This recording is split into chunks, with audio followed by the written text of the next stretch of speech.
Alright, magandang araw mga kababayan. Welcome back dito sa AJ Commentaries. Magandang araw, kamusta po kayo? Kamusta po kayo at sana po ay nasa mabuti kayong kalagayan. Sana po inyo po napanood yung mga ilang videos na ina-upload ko sa mga nakaraan. Sana po ay magkausap-usap tayo muli sa pagkakataong ito. Pero bago po yan, sana po ay huwag niyo pong kalimutan mag-subscribe, mag-comment at mag-like. Maganda po yung mga napag-usapan natin ng mga nakaraan. Pinunto natin yung plunder case laban kay Jinggoy Estrada at kay Marcoleta, at ganoon din naman napag-usapan natin yung mga bagay-bagay na posibleng mangyari at maganap doon sa impeachment trial. At kanina marami tayong in-upload patungkol sa bagong videos ni Joel Villanueva. Sana po inyo po yung mapanood. Pero sa pagkakataon pong ito, ang gusto ko po sanang bigyang pansin, dapat po ito kahapon o nung isang araw ko ba ito dapat ginawa, pero inuna ko po muna yung ibang mahalagang mga dapat pag-usapan. Pero dito po sa AJ Commentaries, tayo po magbibigay ng ating opinion, komentaryo sa mga bagay na nangyari sa politika at sa gobyerno, sa mga politiko dito sa ating bansa. Sana, excuse me. Sana po inyo po ako samahan. At sana may matutunan din po tayo. Salamat po sa inyo. So ngayon po ay gusto ko pong pag-usapan yung nangyaring mga pagbibigay ng pahayag ni Vice President Sara Duterte laban sa gobyerno, at yung mga nangyari. Alam niyo po, nalulungkot natin yung nangyaring earthquake dyan sa Mindanao. Alam natin yung ibang mga politiko ay pumunta dyan, tumulong. Yung iba naman sa iba't ibang paraan ay gumawa ng paraan para makapagbigay ng dagdag tulong sa mga nasalanta ng napakalakas na lindol. Sana mag-ingat kayo dyan mga kababayan. Ngayon pag-usapan natin, balik tayo dito kay VP Sara. Sa mga ilang araw na kanyang mga naging pahayag, meron tayong mga napansin. Una na dyan, yung sinabi niyang ayaw daw niyang kunin o agawin ang pwesto ni Presidente Bongbong Marcos dahil ang gusto daw niya ay makita ng taong bayan hanggang dulo kung gaano daw kawalang niya itong si President BBM. At sinabi rin niya yung kaguluhan daw sa Senado ay sumasalamin sa kung ano daw klase leader meron tayo, dahil nangyayari, kumbaga ang pinupunto niya, nangyayari mga ito dahil ganun din leader natin, magulo, walang direksyon. Sabi nga niya, walang direksyon. Excuse me lang BP Sara Duterte, pero parang ang nakikita kasi namin, puro mga kaalyado mo ang mga magugulo Ang nanggulo sa Senado, puro kaalyado mo At ang flood control naman na pinaimbestigahan ni Presidente BBM, sabi rin naman ni Diskaya, 2016 nagsimula yung kanilang mga transaksyong malalaki. Hindi naman presidente si BBM nun. Yung mga flood control na substandard, mga hindi pala na nagawa. Di ba lahat ng pondo na na-release bago pa 2022, yun niya iniimbestigahan Nagkabukingan niya yun pinaiimbestigahan yung iba naman syempre 2022 meron pa rin yan syempre, pero hindi naman tayo, kaya nga may accountability, kaya nga hinahanap di ba? Kaya inaalam, iniimbestigahan, pero sinasabi nila walang ginagawa. Excuse me lang nakakulong mga Diskaya, nakakulong si Bonoan na tao ni Presidente BBM, nakakulong si Bong Revilla, nakaalyado ni BBM, nakakulong si Jinggoy Estrada, nakaalyado mo Sara, at marami pang mga napakulong.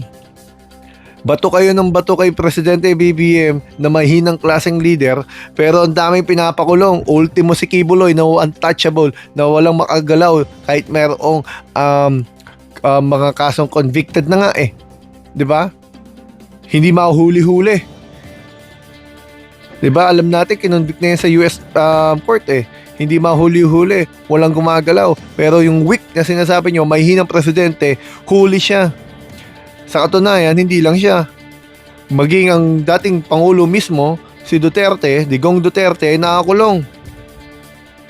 Sa ilalim pa rin po yan, nangyari yan sa ilalim ng sinasabi niyong mahinang presidente. At hanggang ngayon, nagtatago pa rin at di makagilap sila Zaldico at sila Harry Roque, na si Harry Roque, alam naman natin kaalyado ninyo, mahina pala si BBM bakit nagkakaganon? Pero ang punto, ang gusto ko lang po bumalik, doon sa sinasabi ni Sara Duterte na walang iya daw ang presidente, gusto niya makita ng taong bayan at kaya doon magulo dahil walang direksyon. Eh di ba ang mga gumugulo ay mga kaalyado mo, sila nga mga puro may kasong plunder. Sila rin ang mga gumawa ng eksena doon sa Senado. Eh talagang magulo dahil imbis na harapin ang problema ay batuhan kayo ng batuhan. Imbis na solusyon ang ibigay ninyo, sisihan kayo na sisihan. At wala naman kayo sa sarili kung magsalita. Eh, hindi ko nga alam tong nabasa ko kung totoong nangyari to. Hinahanap ko nga yung video eh. Sabi niya, kaya daw Tagalog ang gusto niyang gamitin dahil sabi daw ni Gat Andres Bonifacio, ang hindi magmahal sa sariling wika ay masahol pa sa isang malansang isda. FYI hindi yan galing kay Andres Bonifacio, yan po ay salita ni ating pambansang bayani na si Jose Rizal. Kaya magulo kausap kapag sabi nga ni spokesperson na Attorney Claire, pag walang script lumalabas yung ugali. Nagwawala, nagme-meltdown. Ngayon naman, sa kabilang banda naman, kaalyado din niya to sila Robin Padilla. May earthquake na nga pumunta doon. Namigay ng tulong sila Villar. Salamat. Pero imbis na unahin tao, sigaw ng sigaw, Duterte, tapos pasalamat kay Villar. Kung pera yan nila Villar, salamat talaga. Pero kung pera yan ng gobyerno, dapat lang ipamigay yan sa mga nasalanta. Buti nga may laman yung orange bag Taga Las Piñas po kami. Pinanganak at lumaki sa Las Piñas. Mga Villar ang nasa amin. Tatalo na nga sa amin yan ngayon Hindi nanalo yan. Yung nanay at nako. Dati nga nung mayroong problema sa Las Piñas ang relief good niyan, kung di ako nagkakamali, kung tama tanda ko, isang sardinas at isang noodles kasi alam nilang panalo na sila doon noon Lagi silang panalo, walang kalaban finally, di ba? Finally natapos sila doon nung nakaraang eleksyon. Baka naman sabihin ng iba na nagko-comment sa atin, hindi naman namin alam, taga Las Piñas ho kami. Ang tagal ho namin. Nako. But anyways, kung pera yan ni Senator Camille, salamat, talagang salamat. Pero kung pera yan ng gobyerno, na galing din sa buwis ng mamayan, imbes na nagsisigaw nyo, salamat Villar at Duterte, hindi nga galing kay Duterte man lang yan sana ang sinigaw ninyo mabuhay ang mga nasalanta ng earthquake. Bigyan nyo sila ng lakas ng loob. Hindi mabuhay dahil inaasar sila. Yung binibigyan sila ng lakas ng loob, sinicheer natin sila. Na bagamat nangyari sa kanila yon, hindi pa huli ang lahat at hindi pa tapos ang buhay. May pag-asa. Di ba? Ayan, ang hirap kasi. Ang hilig nating angkinin yung mga papuri. Baliw na baliw tayo sa ewan ko kay Robin Padilla na to. Talagang basta Duterte siya wala, mahirap kausap yung ganyan. But anyways, yun nga ho, ito yung mga common denominator nila di ba? May hilig magsisi ng iba.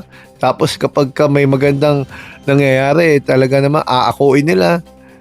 Kaya nga, ewan natin. Siguro, si Camille Villar, siguro mananatili yan sa grupo nila Cayetano kasi kasama pa nga si Alan Cayetano I mean, si Robin Padilla, nabuha sa Mindanao alam naman natin na nalalagasan na sila. Alam natin na malapit na kung sakaling ipatawag ng special session ni Presidente BBM, may official nang maihahalal na Senate President at alam naman nila na bukod kay Chis Escudero ay meron nang lumipat o hindi man official pang sinasabi, nalagasan pa rin sila. Dahil sa oras na lumantad o lumabas si Senator Joel Villanueva, magkakaroon sila ng official quorum na 13. Hindi man iboto ni Senator Joel Villanueva yung gusto na mayorya, hindi naman sapat ang isang boto para labanan yon. Hanggang dito po muna. Maraming salamat sa inyo. Magandang araw mga kababayan. Huwag niyo po sanang kalimutan mag-subscribe, mag-comment at mag-like. Salamat po sa inyo.